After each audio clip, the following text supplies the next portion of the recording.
En el capítulo 26 del libro de los Hechos de los Apóstoles que estamos siguiendo.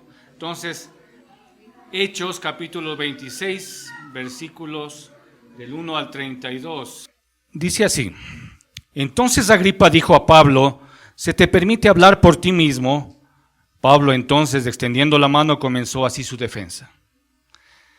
Me tengo por dichoso, oh rey Agripa, de que haya de defenderme hoy delante de ti de todas las cosas que soy acusado por los judíos, mayormente porque tú conoces todas las costumbres y cuestiones que hay entre los judíos, por lo cual te ruego que me oigas con paciencia.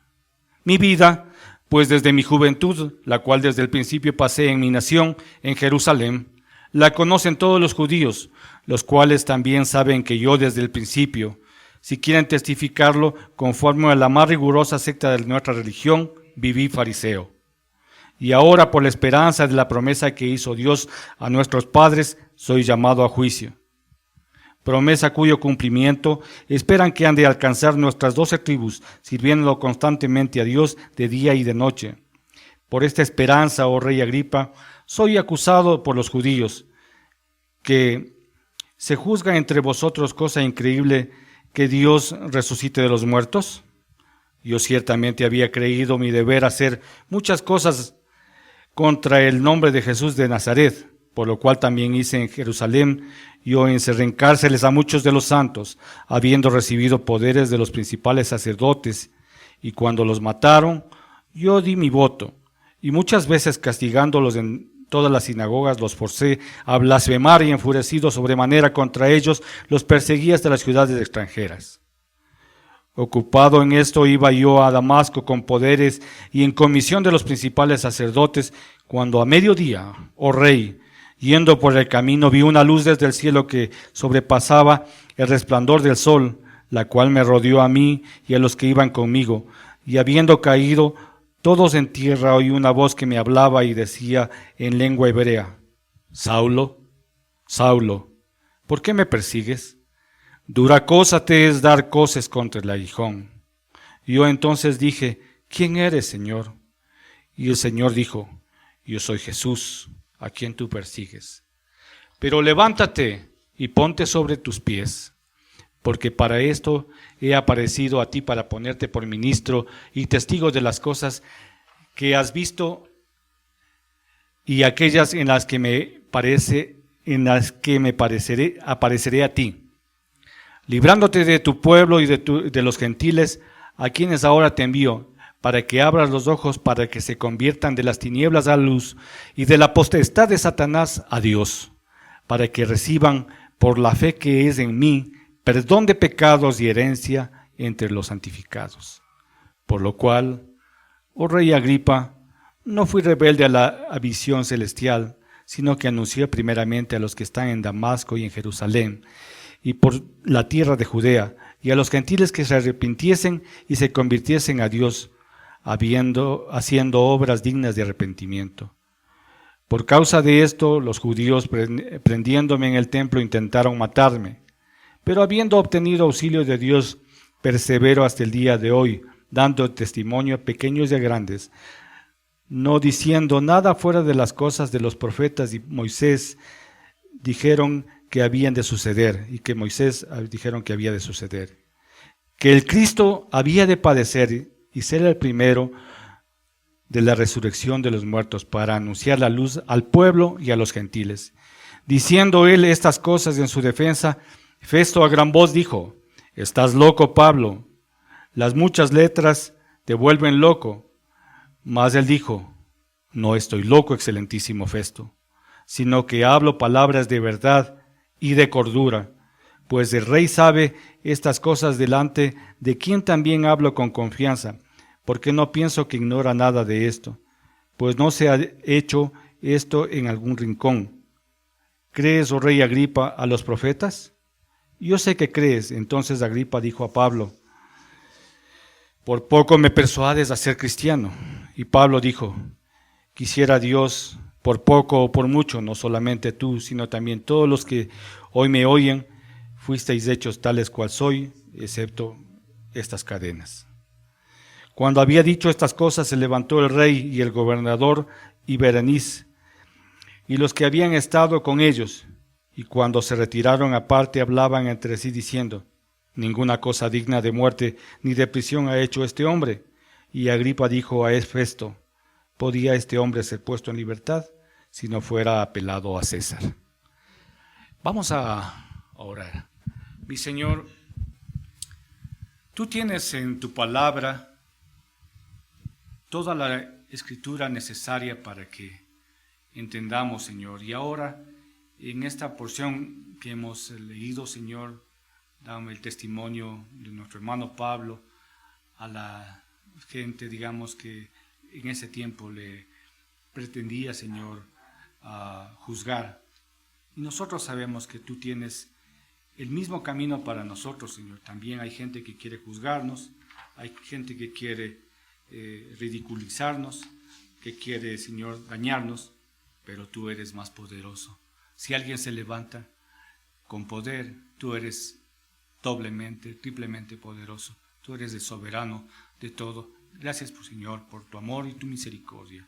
En el nombre de Jesús. Amén. Tomen asiento, por favor. ¿Quieres saludo? Porque después me bajo y ya no sé.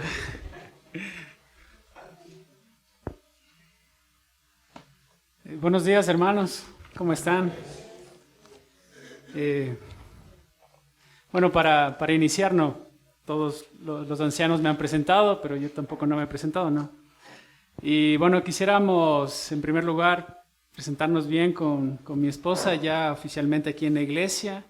Estamos contentos de estar en medio de ustedes. Sé que acá, en las dos ocasiones que de alguna forma se ha leído cosas que uno ha hecho o ha estudiado en el pasado, donde ha estado, quizás son referencias, ¿no? Pero en general la palabra de Dios nos dice: si de alguna cosa nos hemos de alabar, ha de ser de entender y de conocer al Señor. y anhelamos nosotros como familia, junto con Cami, que nosotros podamos ayudarles a ustedes y a la iglesia a ser edificada de la misma forma que esperamos que ustedes edifiquen nuestras vidas. Y nosotros reconocemos que la iglesia es lo único que tenemos en este mundo. El Señor Jesucristo, ¿no es cierto?, dijo que afuera de la iglesia íbamos a encontrar aflicción, íbamos a encontrar persecución. 1 Timoteo, Pablo, el apóstol Pablo, dijo que aquella persona que quiera vivir piadosamente en este mundo, dice, tendrá que ser afligido. Y entendemos que la iglesia es el único refugio que nosotros como cristianos nos tenemos el uno al otro para llorar juntos, para leer juntos, para amar a Dios juntos. Entonces, lo menos que nosotros quisiéramos hacer acá en la iglesia es ofender a nadie de los que están aquí sentados, incomodar a nadie. Únicamente lo que anhelamos es que podamos crecer juntos en la palabra del Señor, exponer, aprender y ser guiados por el Señor. Así que gracias por su bienvenida, gracias por su amor también, y anhelamos eso que suceda en la iglesia. Amén. Bueno, se ha leído un texto muy largo, lo vamos a volver a leer. No lo vamos a volver a leer, pero sí tenemos una porción muy extensa que necesitamos cubrir en esta mañana. Estoy convencido de que toda esta porción que vamos a ir estudiando en general tiene un punto principal o un punto de partida, o mejor dicho, es el meollo de todo el asunto que se va a presentar en este capítulo 26, que hoy lo vamos a ver. Es mirar la vida de Pablo utilizando cada oportunidad para predicar el Evangelio, y quizás no como una exposición doctrinal, como quizás encontramos al apóstol Pablo en otras cartas donde dice la salvación es esto implica esto, la redención y otros términos que implican la salvación, pero sí es una representación de cómo el Evangelio es visto en la vida de un verdadero creyente. Entonces ese es el meollo de todo este capítulo 26, que tiene que ver a Pablo mostrando el Evangelio a través de su propia vida transformada por el Señor Jesucristo. Y en esta mañana, por ahí va a ser bueno para nosotros, para que consideremos tres grandes preguntas, que es la división que nosotros podríamos hacer de todo el texto. Noten que del versículo 1 al versículo 3 vamos a dar una pequeña introducción, pero del versículo 4 al versículo 11 vamos a hablar sobre quién era Pablo en el pasado. Y de la misma forma, hoy nosotros vamos a preguntarnos, una vez más, recordando nuestro pasado, quiénes éramos nosotros en el pasado, sin Cristo. Del versículo 12 al versículo 18, vamos a encontrar qué es lo que Cristo hizo por Pablo. Y una vez más, nosotros nos vamos a preguntar en esta mañana qué es lo que Cristo hizo por nosotros, ¿no es cierto? ¿Qué es lo que Cristo hizo por mí cuando llega a mi vida? Y del versículo 19 al versículo 23, vamos a hablar específicamente sobre lo que Cristo produce en la vida de un verdadero creyente. ¿Ya? Entonces la pregunta en este caso con Pablo es, vamos a ver lo que el Señor Jesucristo produjo en la vida de Pablo, y nosotros vamos a ver y a recordar y a notar y también a pensar en las cosas que Dios espera producir en nuestra vida como verdaderos creyentes. Y a partir del versículo 24 en adelante va a ser nada más el cierre de toda esta sección. ¿Okay?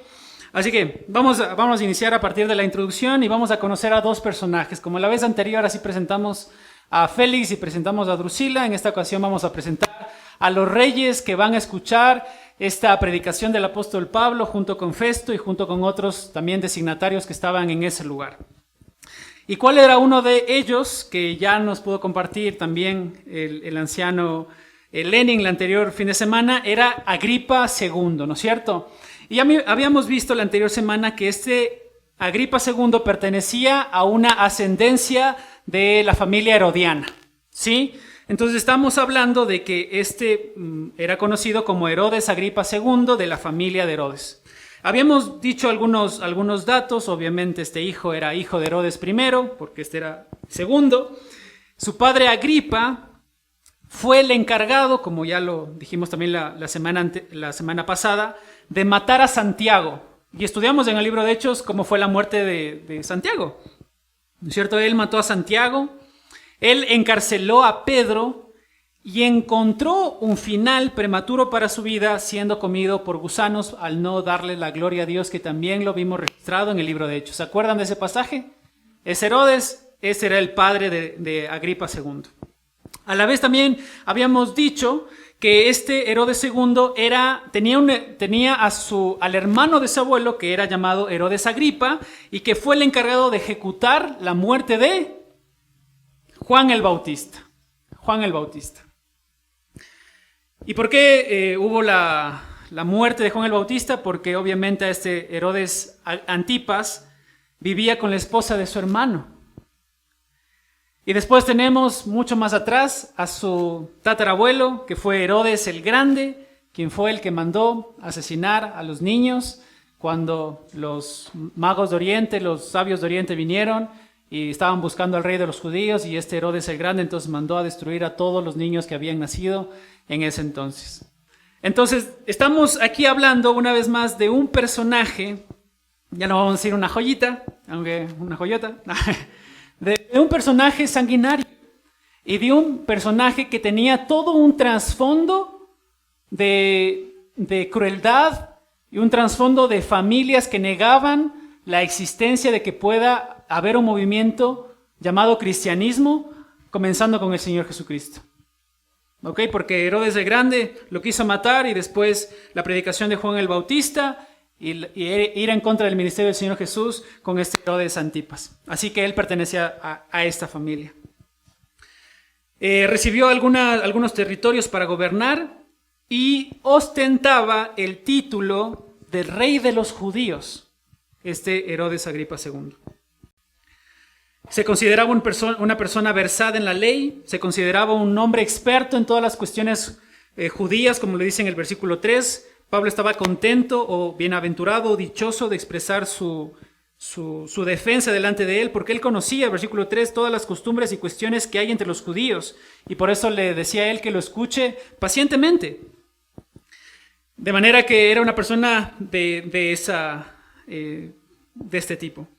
Y después, en el año 70, que hubo la destrucción en Jerusalén, fue la última ocasión en la que se halla registros de este rey Herodes Agripa II, y no hay registros detallados de cómo murió, sino simplemente una descripción breve de que probablemente murió al final del primer siglo. Y con él se terminó toda la dinastía herodiana. De la misma forma tenemos a otro personaje, ¿no es cierto? Berenice. ¿Y quién era Berenice? Era su hermana. Entonces estamos diciendo que Berenice compartía el mismo antecedente que Herodes Agripa II, y aparte de eso, estos dos eran también hermanos de un personaje que nosotros ya conocimos en el capítulo 26, que era Drusila, hermanos de ellos. Y podemos ver cómo se manejaba en aquel entonces la moralidad en medio del gobierno o del Imperio Romano. Entonces ya tenemos ahora nada más un vistazo general de quiénes eran ellos, y a diferencia de cómo ellos se presentan, noten en el versículo 23 del capítulo 25, para exponerse a la predicación del apóstol Pablo, ellos vienen con toda la pompa, vienen con todos los chiches, vienen con toda la joyería encima, y todos haciéndole la reverencia. Pero a diferencia de lo que ellos pensaban, que iban a ir a este lugar y le iban a dar a Pablo la oportunidad de ser escuchados por ellos, más bien ellos iban a tener la oportunidad, por medio del Señor Jesucristo, gloriosa, de que sea Pablo aquel que les predique el evangelio a estas personas llenas de pecado. De la misma forma, nosotros hoy, nada más como una aplicación simple, podríamos verlo hoy en día con los que estamos hoy reunidos, y pensar en que nosotros venimos acá a la iglesia no para que nos vean, ¿verdad? No para que digan, bueno, las personas que están ahí van a tener el privilegio de tenerme a mí en la iglesia. Sino más bien nosotros nos juntamos como hermanos, como un solo hombre, porque anhelamos todos juntos tener la oportunidad de que la palabra de Dios sea predicada y nosotros aprender de ella y ser nutridos y obviamente crecer. Amén por eso. Amén. Entonces Pablo comienza a exponer su vida anterior. Y obviamente si comenzamos a notar la vida de Pablo, podríamos decir muchas cosas de este Pablo y notar en este capítulo varias cosas. Miren, dice el versículo 4, dice, mi vida pues desde mi juventud, la cual desde el principio pasé en mi nación en Jerusalén, la conocen todos. De manera que Pablo está diciendo en términos generales, yo estoy delante de este juicio romano, delante de todos ustedes, diciéndoles que en general las personas que me están acusando, que vinieron desde Jerusalén, me conocen a mí. E incluso utiliza un término que, miren lo que dice el versículo 5, si ellos quieren testificarlo conforme a la más rigurosa secta de nuestra religión, viví fariseo. Como diciendo, si estas personas que están aquí acusándome ahora, que ustedes los escucharon antes de estar delante de ustedes, pudieran testificarlo y quisieran testificarlo, yo vivía exactamente como ellos vivían en aquel entonces como fariseo. Y podemos estar completamente seguros de que las personas del concilio y las personas que estaban en Jerusalén y las personas que se levantaron para decir cosas en contra del apóstol Pablo, lo conocían perfectamente porque noten que en el versículo 10 y en el versículo 12 dice que cuando Pablo estaba haciendo sus obras, que ya las vamos a ver más adelante, dice, yo tenía los poderes, yo recibí poder de los principales sacerdotes. Y en el versículo 12 dice, y con poder y en comisión de los principales sacerdotes hacía esto o aquello de su vida anterior.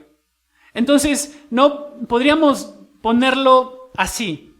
Las personas que hoy estaban acusando al apóstol Pablo eran personas que perfectamente lo conocían, pero que ahora estaban desconociéndolo porque Pablo comenzó a abrazar un evangelio diferente que era predicar al Señor Jesucristo y abandonar las tradiciones judías. Ahora, mis hermanos,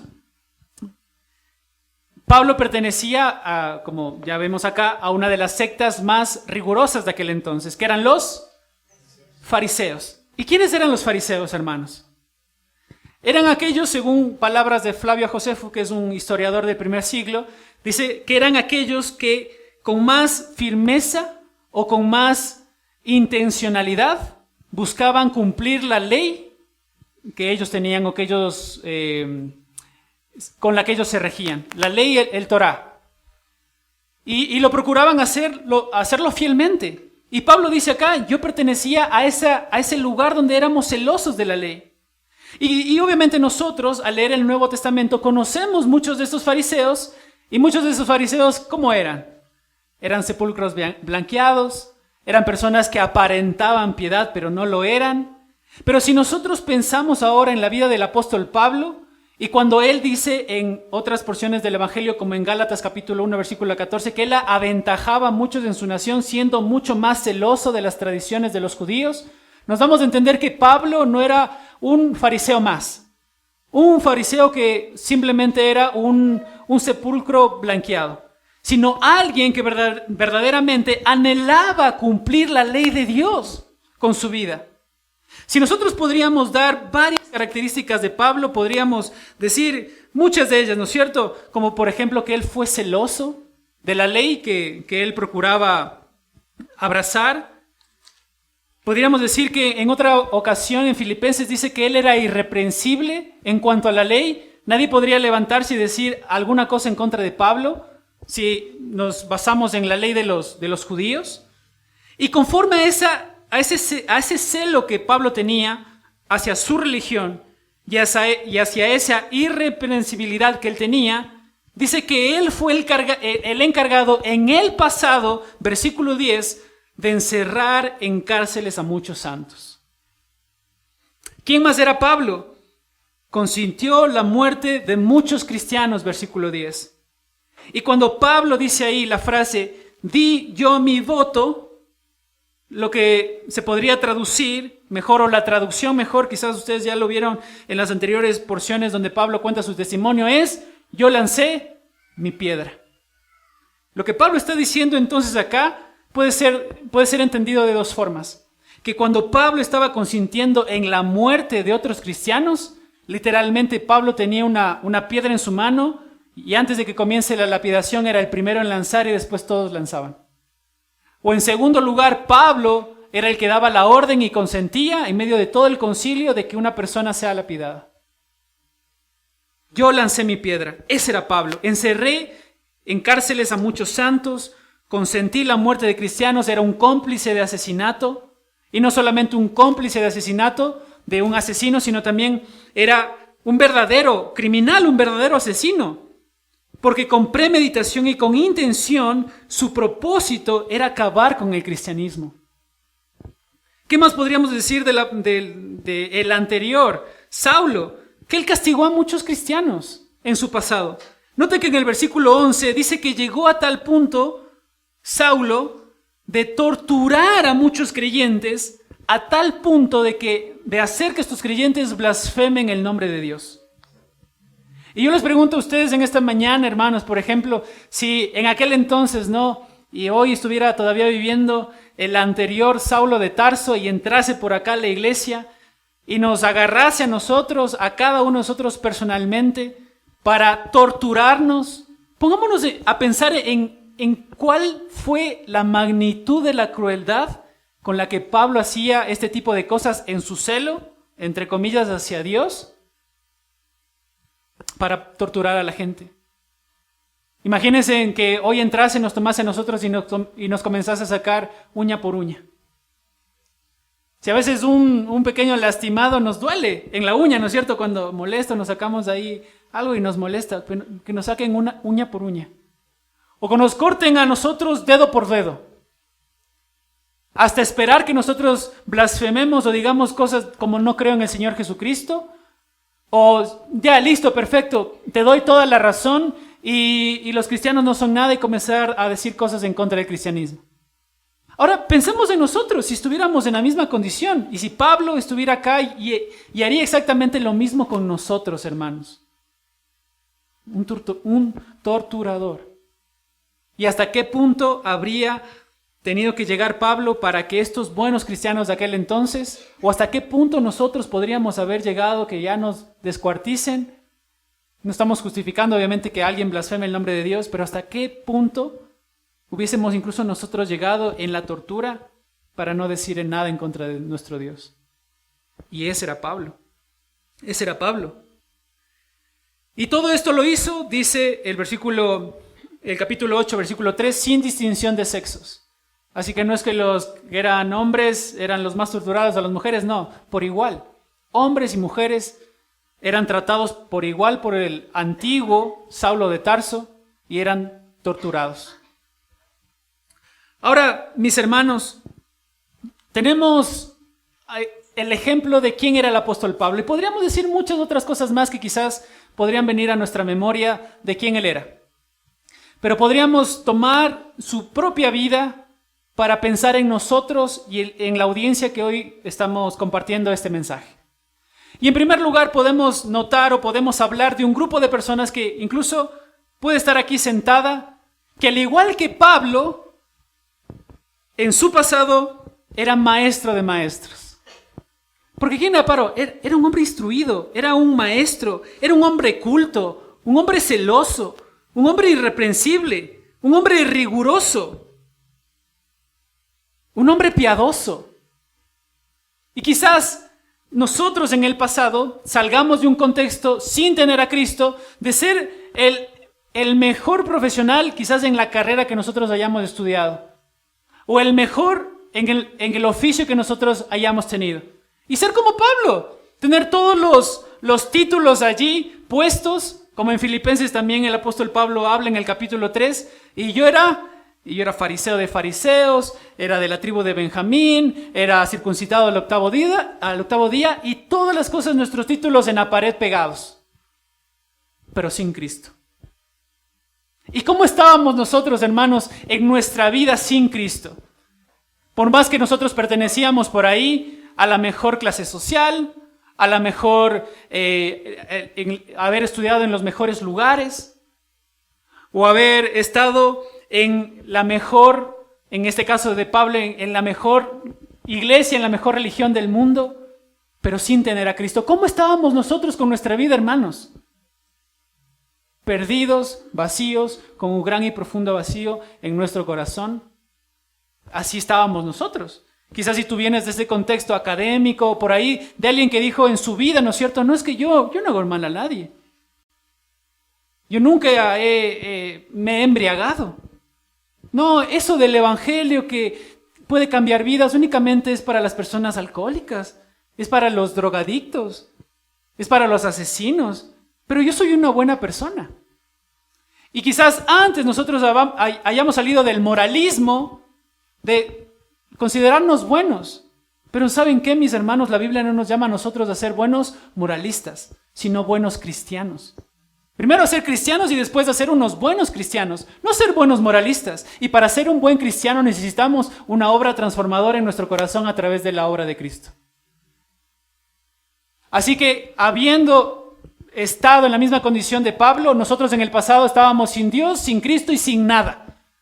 Por más de que tú lo hayas tenido todo. ¿No es cierto? Sin nada. Pero prosperidad a la luz del Evangelio, a la luz de Dios, es que Dios esté presente en nuestras vidas. Sin Dios en nuestras vidas podemos tenerlo todo, no seremos prósperos y no tendremos nada en este mundo. Y por otro lado, el apóstol Pablo puede ser el mismo ejemplo porque, como ya dijimos, Pablo era un verdadero asesino, un verdadero criminal. Y quizás hay otra parte en medio de nosotros. Nos tendría que alegrar que también hay personas que vienen de otros contextos, pero que también fueron salvos por el Señor Jesucristo. Gente que sí viene quizás de alcohol, gente que sí viene quizás de drogas, gente que sí quizás viene de otro contexto que no sea el académico, sino de una vida completamente destruida, pero de la misma forma no era nadie sin Cristo en este mundo. Y quizás para ellos es un poco más fácil mirar su pecado para decir, necesito dejar estas cosas para venir a Cristo en arrepentimiento y fe. De esta forma en la que vimos el ejemplo del apóstol Pablo, mis hermanos, y pusimos estos dos grupos, pensemos en esta mañana juntos de quiénes éramos nosotros sin Cristo. ¿Cómo era nuestra condición sin Él? ¿Cómo era nuestra vida sin esperanza y sin Dios? Y si estábamos quizás nosotros contentos con esa vida. Y creo que la respuesta de todos nosotros que conocemos ahora al Señor Jesucristo es que no estábamos contentos, que nos faltaba algo, que solamente Cristo al momento de llegar a nuestra vida pudo llenar ese vacío, pudo darme esperanza y producir en mí un verdadero cambio, porque había intentado de todas las formas del mundo, tantas veces, de tantas maneras, y así me fue mal. Pero cuando llegué a Cristo, Él cambió completamente mi vida. Esos éramos, mis hermanos, sin Cristo. Y la segunda porción, versículo 12 al versículo 18. ¿Y qué es lo que Cristo hizo por Pablo? Y quizás ya hemos escuchado en algunas ocasiones anteriores el testimonio del apóstol Pablo, porque esta es la tercera vez que en el libro de Hechos se registra su testimonio. Y quizás hoy no vamos a volver a decir todo punto por punto de cómo fue la conversión del apóstol Pablo, pero sí pensemos a través de su vida. Noten el versículo 12 cómo comienza. Ocupado en esto, iba yo. ¿Ocupado en qué? En los versículos que le preceden, ¿no es cierto? Ocupado en esto de ir a asesinar personas. Ocupado en esto de ir a perseguir a la iglesia. Ocupado en esto de ir a torturar a gente, estaba yo. Cuando Cristo llegó y vio una luz mucho más fuerte que la del sol, y Cristo me salvó, en pocas palabras. Y de la misma forma, nosotros hoy podemos pensar en las cosas que nosotros estábamos haciendo cuando Cristo llegó a nuestro encuentro. Y digo, Cristo llegó a nuestro encuentro porque no fue que nosotros lo buscábamos a Él.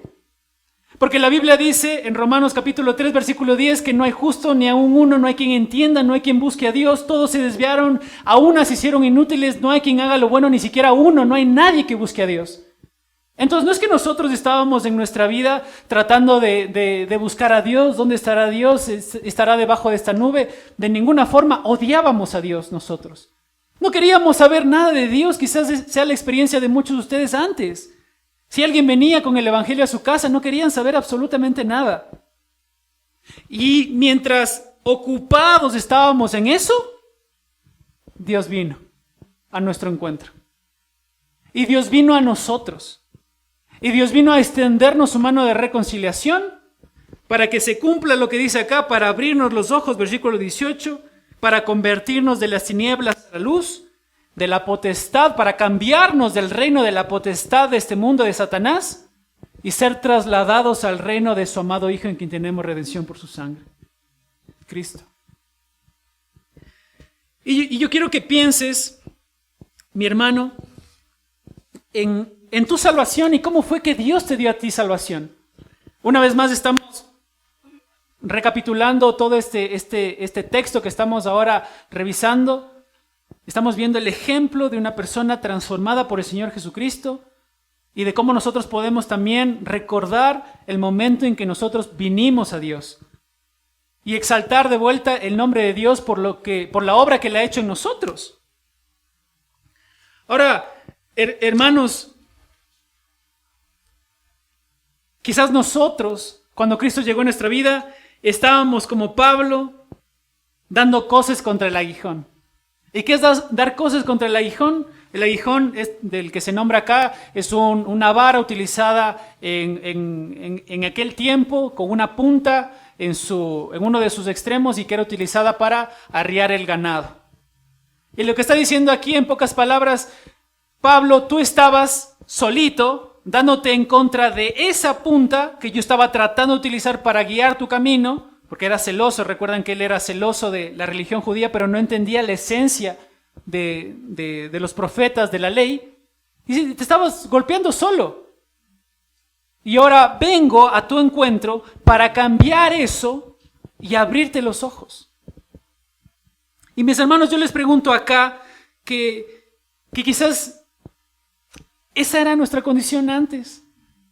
Luchábamos con Dios. Íbamos en contra de su voluntad. Como ya dijimos, alguien nos venía a compartir el evangelio y no queríamos saber absolutamente nada. No nos interesaba nada. Y íbamos en contra de aquel que es más grande que nosotros, hermanos. Que es más fuerte que nosotros. Pensábamos que como Jacob podríamos luchar en contra de Dios y pensar que podríamos ganar. Y fue así, hermanos. De ninguna forma Dios ganó, y qué bueno que Dios ganó en nuestros corazones para hacer una obra interna y salvarnos. Ahora, mis hermanos, pensando en la salvación que Dios nos ha otorgado a nosotros, la salvación que Dios nos ha dado hoy o la salvación que tú gozas, ¿fue porque eres mejor que alguien? ¿Fuiste quizás mejor que tus hermanos? ¿O fuiste mejor que tus tíos? ¿Fuiste mejor que tus primos? ¿Fuiste mejor que el vecino? ¿Eras más guapo que el vecino? ¿Eras más fiel que el vecino? ¿Eras más lindo? ¿Eras más algo que cualquier otra persona para que Dios te haya dado salvación? ¿Sí o no? No. ¿Y por qué entonces Dios nos salvó? Por misericordia, hermanos. Sin tener nada, absolutamente nada, más de lo que tienen otras personas que no están aquí en la iglesia, sino están afuera. Dios simplemente decidió mirar tu vida y tener misericordia de ti. Y en esa misericordia, mis hermanos, nosotros deberíamos pensar, si yo fui la persona que fue salvada por el Señor Jesucristo y no fue quizás mi hermana, o mi mamá, o mi vecina, o mis hijos, o otra persona que yo conozco, si no fui yo, entonces, por lo tanto, Dios ha de querer hacer algo con mi vida y ha de tener planes y ha de querer que yo utilice mi vida en este periodo corto que tengo en este mundo para predicar su palabra, para honrarlo a Él con mi vida y llevar a otros a través de mis posiciones, a través de la predicación, a través de mi boca, a que conozcan el Evangelio. Nosotros gozamos de un gran privilegio, mis hermanos, que quizás hoy en esta mañana yo les invito a ustedes a pensar de vuelta en el más grande privilegio que nosotros tenemos, que es tener la salvación de Dios.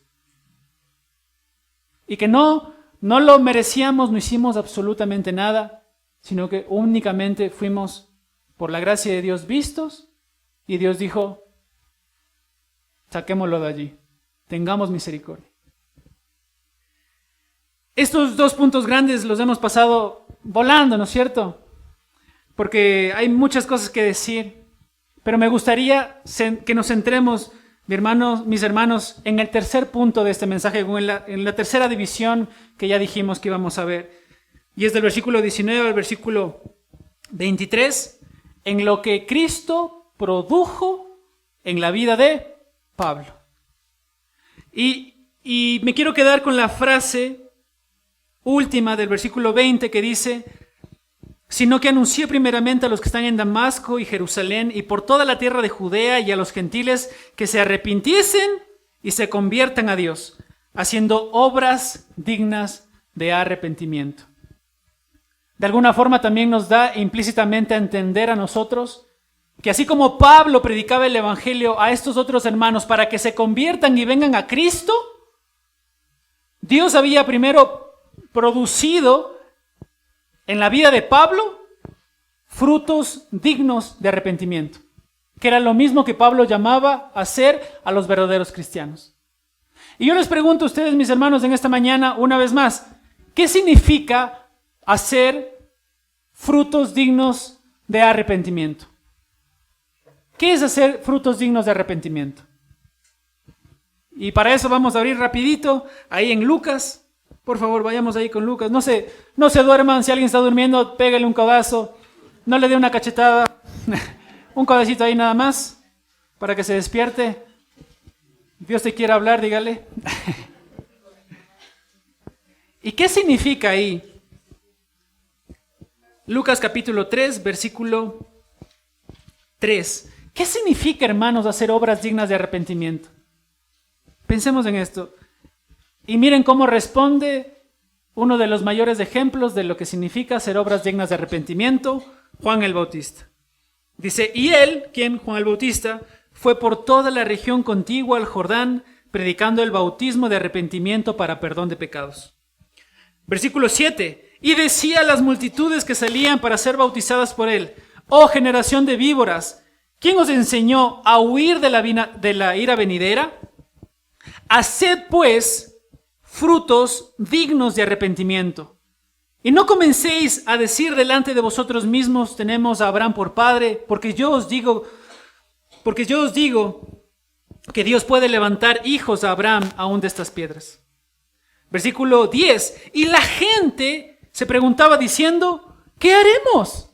Como diciendo, ¿qué significa hacer frutos de arrepentimiento? ¿Qué significa Juan el Bautista hacer frutos dignos de arrepentimiento? ¿Qué vamos a hacer? ¿Qué haremos? ¿Y qué les dice Juan? Y respondiendo les dijo: el que tiene 2 túnicas, dele al que no tiene. Y el que tiene que comer, haga lo mismo. ¿Qué significa hacer lo mismo? Darle al que no tiene. Y sigue más adelante, y el versículo 12. Vinieron también unos publicanos para ser bautizados y le dijeron: maestro, ¿qué haremos? La misma pregunta: ¿qué significa hacer obras dignas de arrepentimiento? Y él respondió, versículo 13: no exijáis más de lo que está ordenado. Versículo 14: también le preguntaron unos soldados diciendo: ¿y nosotros qué haremos? ¿Cómo mostraremos las obras dignas de arrepentimiento? Y él contestó: no hagáis extorsión a nadie ni calumniéis, y contentaos con vuestro salario. Mis hermanos, ¿qué es hacer obras dignas de arrepentimiento? Es mostrar a través de nuestras acciones día a día que fuimos salvados por Cristo, hermanos. Es mostrar a través de nuestras acciones que Cristo nos ha salvado. Ahora, mis hermanos, alguno de ustedes, y yo quisiera llamar a su atención, pensar en esto. Quizás nosotros cuando venimos a Cristo, veníamos con pecados grandes, ¿no es cierto? Y quizás uno venía del alcohol, uno venía del tabaco, uno venía de los vicios, uno venía de la inmoralidad sexual. Y cuando vino a Cristo, dejó esas cosas, las cosas grandes. Pero, y esto implica hacer obras dignas de arrepentimiento, porque uno ve que esas vidas, al ser transformadas por Cristo, deciden abandonar su pecado. Porque yo les pregunto en esta mañana a ustedes, cuando ustedes se convirtieron al Evangelio, ¿alguien les dijo: al minuto, enseguida, las cosas que no tenían que hacer o abandonar? Solitos.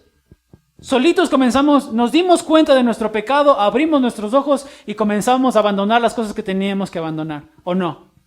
Solitos, las cosas grandes que teníamos que abandonar. Pero nosotros como cristianos ya ahora podemos pensar que quizás únicamente teníamos que cambiar las cosas grandes y no fijarnos en esas pequeñas moscas que la Biblia dice que hacen heder el perfume del perfumista. Esas pequeñas cosas y cuestiones de nuestra vida que no están generando frutos dignos de arrepentimiento. Mis hermanos, nosotros como cristianos, Juan capítulo 15, hablando Jesús sobre la vid y los pámpanos, Jesús siendo la vid y nosotros los pámpanos, pero ¿quiénes somos nosotros? Los cristianos son los pámpanos. Y en esa misma analogía dice que los cristianos dan fruto. En ocasiones el cristiano dice que da más fruto o menos fruto, pero el cristiano da fruto, hermanos. La cuestión acá no es que el cristiano o está produciendo fruto o no está produciendo fruto. Eso no es así. El verdadero cristiano produce fruto. El que no produce fruto o obras dignas de arrepentimiento simplemente no es cristiano.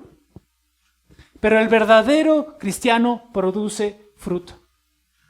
De manera que, mis hermanos, nosotros hoy, vieron que la promesa del Señor en esa misma analogía es que aquel que está produciendo fruto sea podado para que produzca más fruto.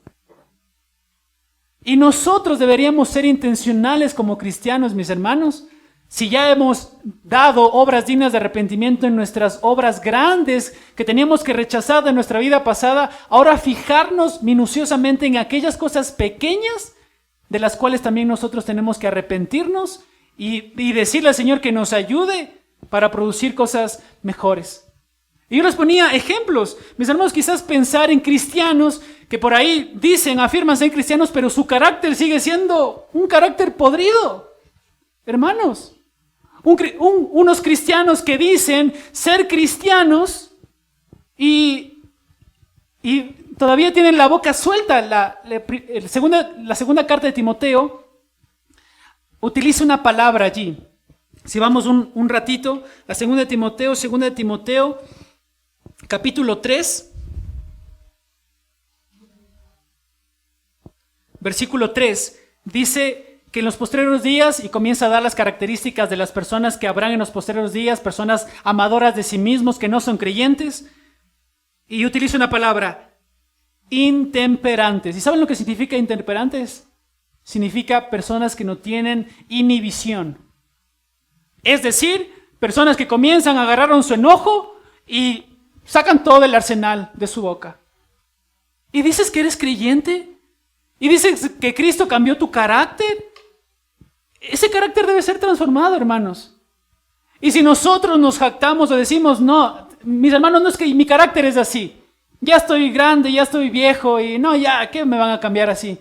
Mis hermanos, si nosotros no tenemos el mismo carácter del Señor Jesucristo, desde ahí estamos mal. Y nadie puede jactarse, no, es que así es mi carácter. O afirmar que soy creyente y seguir utilizando mi boca como fuente para maldición. O afirmar que soy creyente y en mi carácter seguir maltratando a mi esposa, maltratando a mis hijos, respondiendo mal a mis padres. ¿Cómo puede ser posible, mis hermanos, que hayamos cambiado en las cosas tan grandes que el Evangelio vino a transformar en nuestra vida, que fueron buenísimas que sean transformadas, pero no notar estas cosas pequeñas que no son agradables delante de Dios?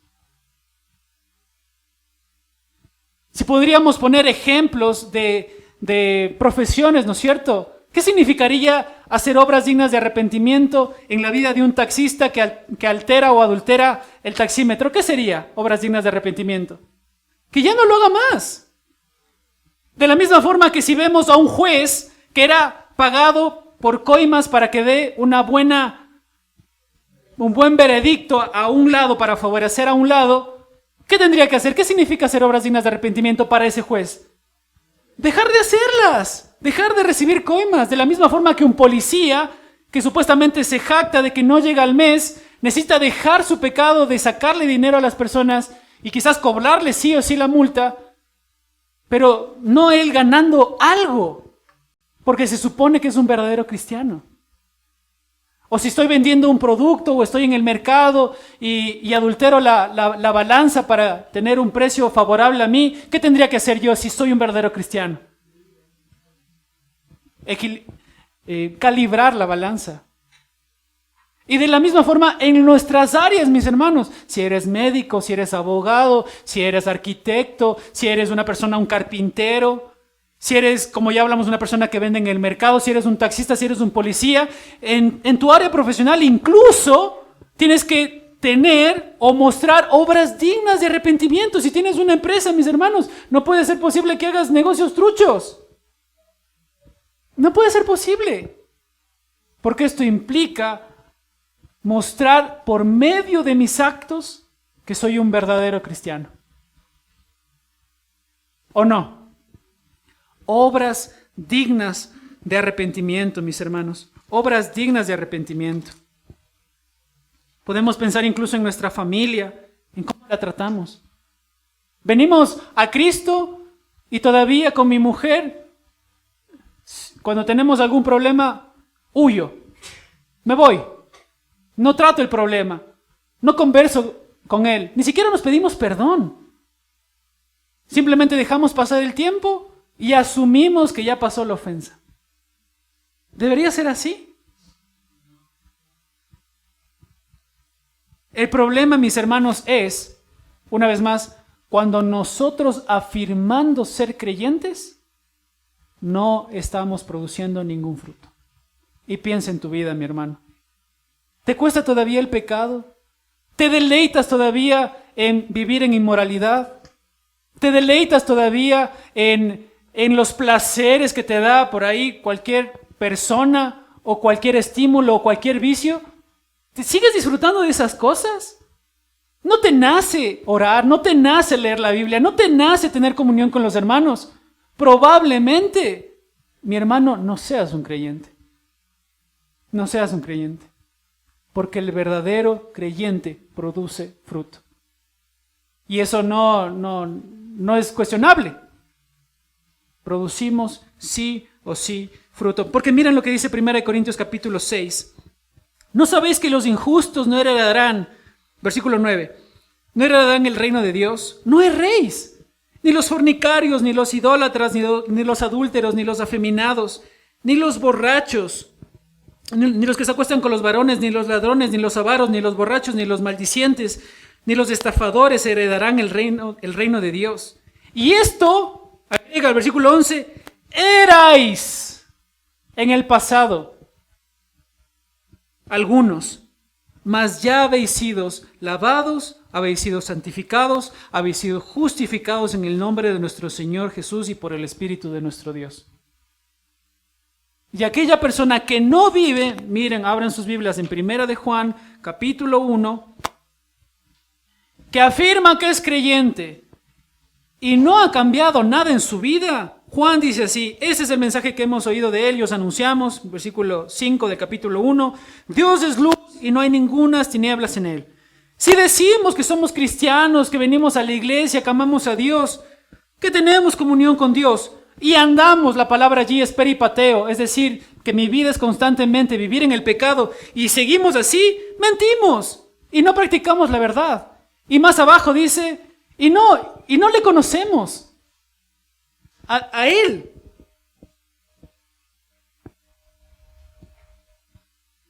Y su palabra no está en nosotros. Entonces, mis hermanos, es un buen momento a través de el testimonio y a través de la vida del apóstol Pablo, una vez más, preguntarnos a nosotros cuáles son esas obras dignas de arrepentimiento que estoy teniendo en mi vida. O si las hay. ¿O qué obras dignas de arrepentimiento tendría que producir? Ya soy cristiano de años. Quizás algunos dicen, no, pero ya soy cristiano, maestro de maestros. 50 años en el cristianismo. No, imagino que no va a haber nada más para cambiar. Siempre hay cosas que cambiar, hermanos. Siempre. Hasta que no estemos glorificados ya con el Señor Jesucristo a nuestro lado y mirándole y alabándolo a Él, con el Padre en el cielo, siempre habrá cosas que cambiar. Y un anhelo de nuestra vida debería ser que acabemos bien la carrera. Hasta el final, hermanos. Si ya unos son más grandes que otros, acabémoslo bien. Hasta el final, tratando de luchar con esas áreas de pecado en nuestra vida que necesitamos cambiar. Y regresando a Hechos capítulo 26, que era el texto que estábamos mirando, Pablo termina su exposición. Así, ¿quién era Pablo? Todo lo que ya dijimos. ¿Quiénes éramos nosotros?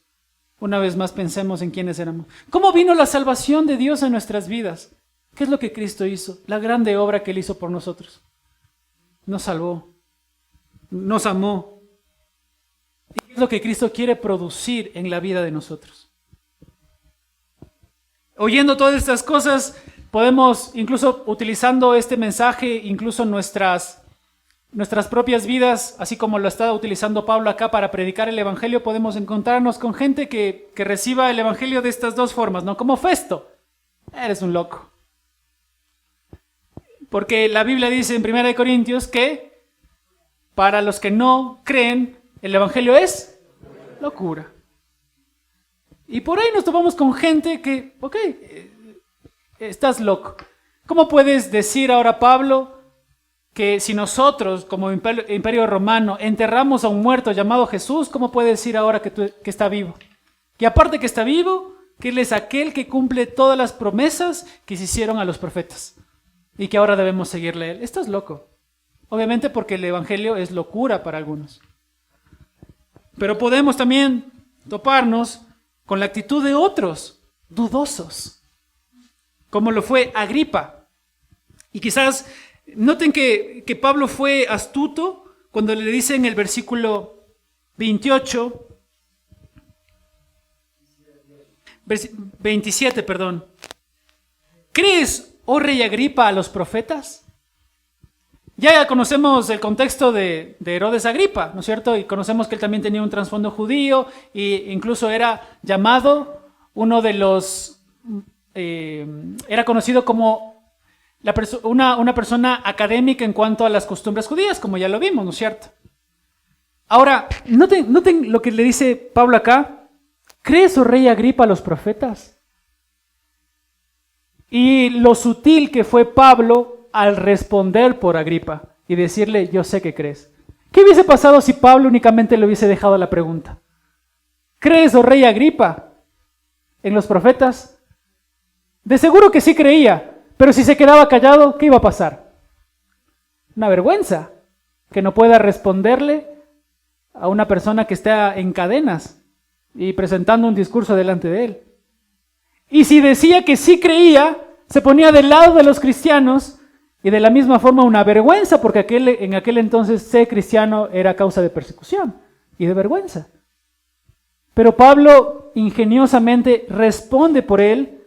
¿Y qué es lo que termina diciendo? Versículo 28, Agripa, por poco me persuades a ser cristiano. ¿Y saben cómo se puede traducir mejor esa frase? Lo que está tratando de hacer Agripa es dilatar el tiempo o dilatar la respuesta y decir con estas pocas palabras, no me convences a tomar una decisión por el cristianismo.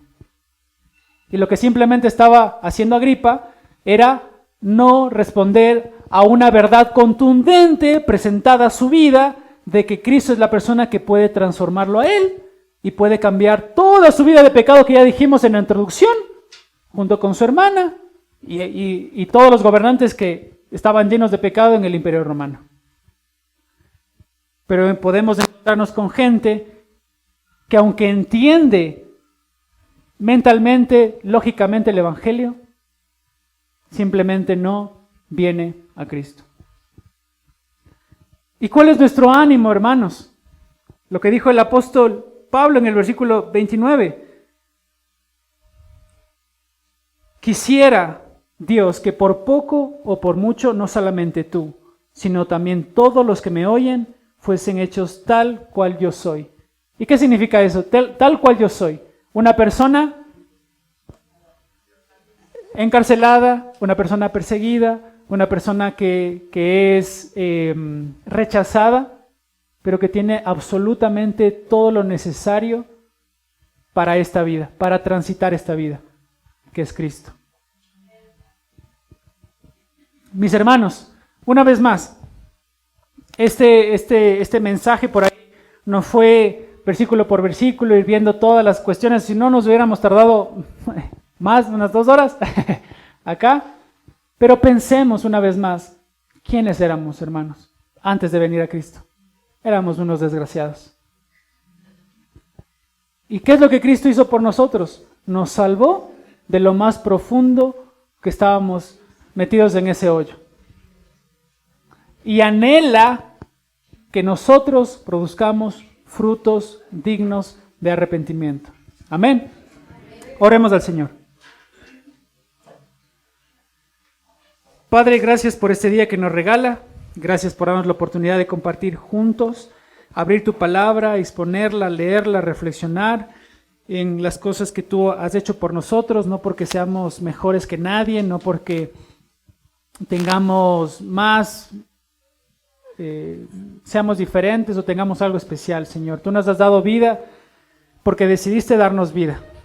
Y en ese plan eterno y hermoso y glorioso que tienes para con tus hijos, nos llamas a nosotros, Dios, a tener una vida ejemplar, a tener una vida que te ame, a tener una vida que muestre a través de nuestras acciones que somos cristianos y que necesitamos cambiar estas áreas de pecado en nuestra vida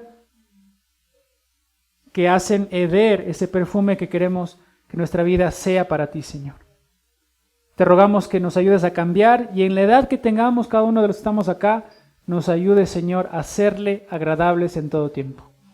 Dejamos nuestras vidas en sus manos y continuamos este culto en su presencia en el nombre de Jesús. Amén. Amén.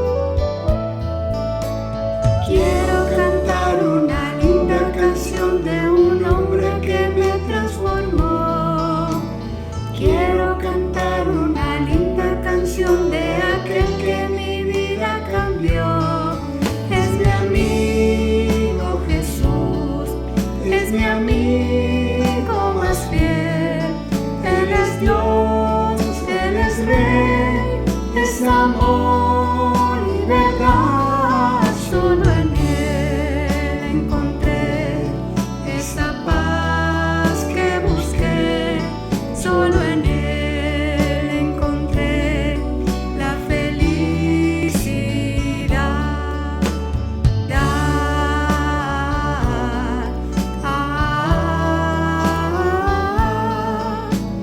Cuando Jesús a mi vida llegó, esa paz y ese gozo me dio.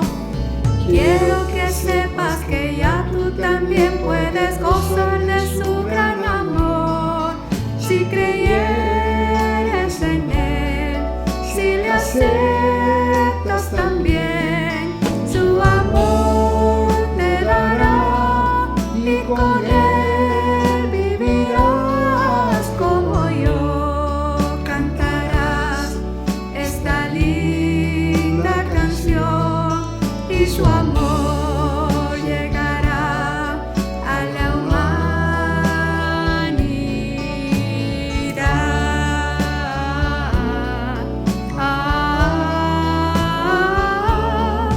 Es mi amigo Jesús, es mi amigo más bien. Él es Dios, Él es Rey, es amor y verdad. Solo en Él encontré esta paz que busqué. Solo en Él encontré la felicidad.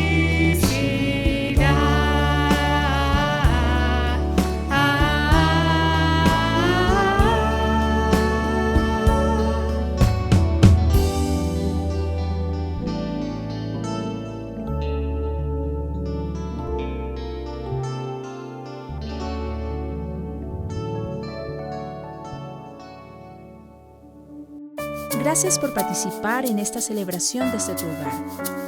Damos gracias a Dios por la oportunidad de escuchar su palabra. Recordemos siempre que como una sola iglesia nos mantenemos unidos en oración con cristianos alrededor del mundo. Nuestra actitud frente al mundo siempre será de constante alabanza y adoración a Jesucristo, con oraciones de súplica y agradecimiento.